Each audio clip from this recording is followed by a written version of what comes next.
Hello नमस्ते सत श्री अकाल। मेरा नाम है गगनप्रीत सिंह, आप लोग देख रहे हैं स्पेयर व्हील। एंड आज मेरे पास इंडियन आर्म फोर्सेस के वर्किंग या रिटायर्ड पर्सनल के लिए एक खास न्यूज़ है।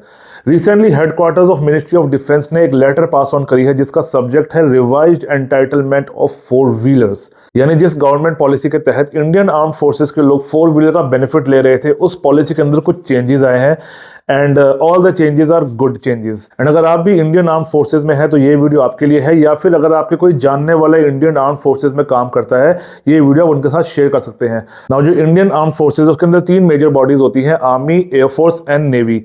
तो ये इन्फॉर्मेशन बीएसएफ के लोगों के लिए कितनी एप्लीकेबल है वो उनको अपने ही तरफ से पता करना पड़ेगा, लेकिन जो आर्म फोर्सेस है, जहां तक मेरा ख्याल है, ये इन्फॉर्मेशन उनके लिए प्रॉपर वैलिड है। एंड वो इन्फॉर्मेशन अब मैं आपके साथ शेयर करता हूं। तो जो लेटर में बताया गया है, I have a print out of it and यहाँ पे हमारे पास एक टेबल दिया गया है हमको वेरी क्लीन फॉर्मेट के अंदर, जो आप इस समय यहाँ स्क्रीन पर देख रहे हो।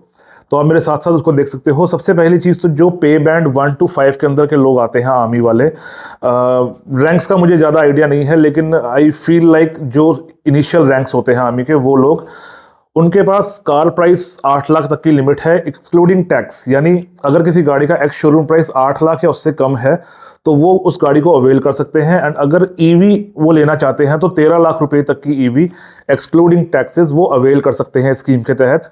एंड लास्ट में पीरियड में लिखा है 4 cars in a life time. This is the main change. पहले पे बैंड 1 to 5 के लोग सिर्फ 2 गाड़ियां ले सकते थे पूरी जिंदगी के अंदर, एक नौकरी करते समय और एक रिटायरमेंट के बाद में, लेकिन अभी वो लोग 4 गाड़ियां खरीद सकते हैं पूरे लाइफ टाइम के अंदर। कुछ रेगुलेशंस है इसके अंदर, फर्स्ट कार आफ्टर 5 ईयर्स, यानी पहली जो मिनिमम गारंटी है गवर्नमेंट से गाड़ी लेने के लिए सीएसडी के थ्रू, उसमें आपको 5 साल की नौकरी मैंडेटरी है। कुछ लोगों को इसका हिंट समझ में आ गया होगा, मैं आगे जाके बात करूंगा। और 5 साल की नौकरी के बाद आपके पास गैप होना चाहिए मिनिमम 8 साल का दोनों गाड़ियों के बीच में। यानी ऐसा नहीं आप कर सकते कि आपने इस साल गाड़ी ली और फिर 4 साल के बाद दोबारा गाड़ी ले ली। मिनिमम 8 साल का गैप होना चाहिए दोनों गाड़ियों के बीच में। इसके नीचे यहाँ पे एक और चीज मेंशन है, पेंशनर, विडोज या NOK, next of kin are entitle to purchase car against the quota not availed by the individual. इसका मतलब है जो वो आर्मी पर्सन है पे बैंड 1 to 5, अगर वो इस दुनिया में नहीं है तो जो उसके पेंशनर विडोज है, यानी उसकी वाइफ या नेक्स्ट ऑफ किन के अंदर कुछ रिलेशंस होते हैं आर्मी के अंदर, जैसे जो आई थिंक ब्लड रिलेशंस होते हैं, मे बी उनके पेरेंट्स या मे बी उनके children, I am not exactly sure about it, but I think यही यहाँ पर आएगा। तो वो लोग भी गाड़ियां खरीद सकते हैं। शर्त यह है कि उनकी पहले कुछ कोटा बचा होना चाहिए। अगर उन्होंने 4 गाड़ियां अपनी जिंदगी में खरीद ली हैं तो बाद में विडो कोई गाड़ी नहीं ले सकती। तो that's the main thing. And again window के लिए भी सेम रूल एप्लीकेबल है, यानी 8 साल का गैप होना चाहिए 2 गाड़ियों के बीच में। उसके बाद आ जाते हैं हम आर्म फोर्स पर्सनल, पे बैंड 6 to 9, यानी जो मीडियम रैंक्स होते हैं, इनके लिए लिमिट है गाड़ी के 10 लाख रुपए तक की। यानी एक्स शोरूम प्राइस अगर गाड़ी का 10 लाख या उससे कम है तो ये लोग उस गाड़ी को ले सकते हैं। एंड अगर ईवी लेना चाहते हैं तो इनके पास लिमिट है 15 लाख रुपए तक एक्स शोरूम। अगेन इसके ऊपर जो रोड टैक्सेस वगैरह है वो काउंट नहीं किए हैं, सिर्फ एक्स शोरूम प्राइस जो आप इंटरनेट पे देखते हो वो आप यहां से कैलकुलेट कर सकते हो। एंड इनकी जो लिमिट है वो बढ़ा के अब 5 कार्स कर दी है। पहले इनकी भी 2 साल की लिमिट रहती थी, लेकिन अब वो 5 साल की लिमिट हो गई है। पहली गाड़ी मिनिमम 5 साल की जॉब के बाद ही आप ले पाओगे, एंड उसके बाद आप कभी भी गाड़ी खरीद सकते हो 8 साल के गैप को इंक्लूड करके। यानी कोई भी 2 गाड़ियों के बीच का गैप आपका 8 साल का होना चाहिए। टोटल आप 5 गाड़ी खरीद सकते हो अगर मैं 8 साल के गैप से हिसाब करूं।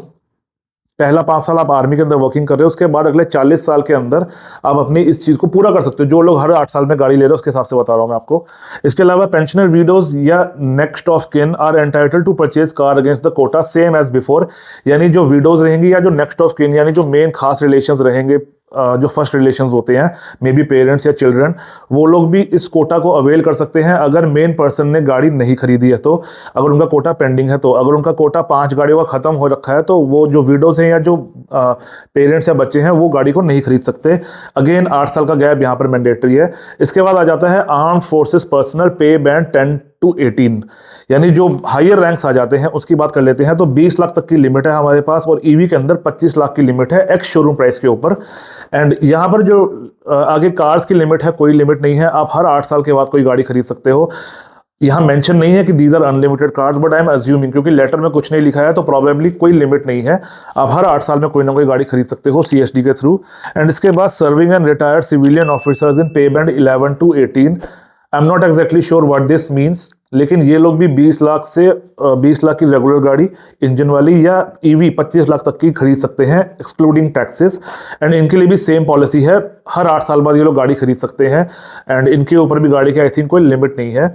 एंड एक चीज़ मैंने हाईलाइट करी थी स्टार्टिंग के अंदर जब मैं फर्स्ट रैंक का बता रहा था, first car after 5 years of service. इसका मतलब है मिनिमम 5 साल आप जॉब करोगे तब आपको गाड़ी मिलेगी, यानी कि अग्निवीर के लिए ये पॉलिसी नहीं है। अग्निवीर सीएसडी के थ्रू कार्स नहीं खरीद सकते, क्योंकि पहले भी कार्स की यही पॉलिसी थी, मिनिमम आपको 5 साल जॉब करने के बाद ही कार मिलती थी। बहुत पहले आई थिंक ये 6 साल था, इसको घटा के 5 साल किया गया था, बट क्योंकि अग्निवीर का मैक्सिमम जो टाइम है वही 4 साल का होता है, तो जो लोग 70 to 75% अग्निवीर जो रिटायर हो जाएंगे आफ्टर 4 इयर्स, अनफॉर्चुनेटली उनके लिए कोई कोटा नहीं है, वो सिर्फ बाइक्स खरीद सकते हैं आई थिंक 3 साल की जॉब के बाद। एंड जो अग्निवीर मेरे को लगता है सिलेक्ट होंगे आगे जाकर प्रॉपर आर्मी के लिए, उनके लिए देन ये कोटा अप्लाई किया जाएगा। That's all guys, I hope आपको आज का वीडियो क्लियर एंड प्रिसाइज लगा। एंड अगर आपका किसी भी तरह का कोई सवाल है तो आप कमेंट्स के अंदर मुझसे जरूर पूछ सकते हैं। एंड मुलाकात करेंगे किसी अगली वीडियो के अंदर, तब तक के लिए keep liking, sharing, subscribing and supporting. Bye bye.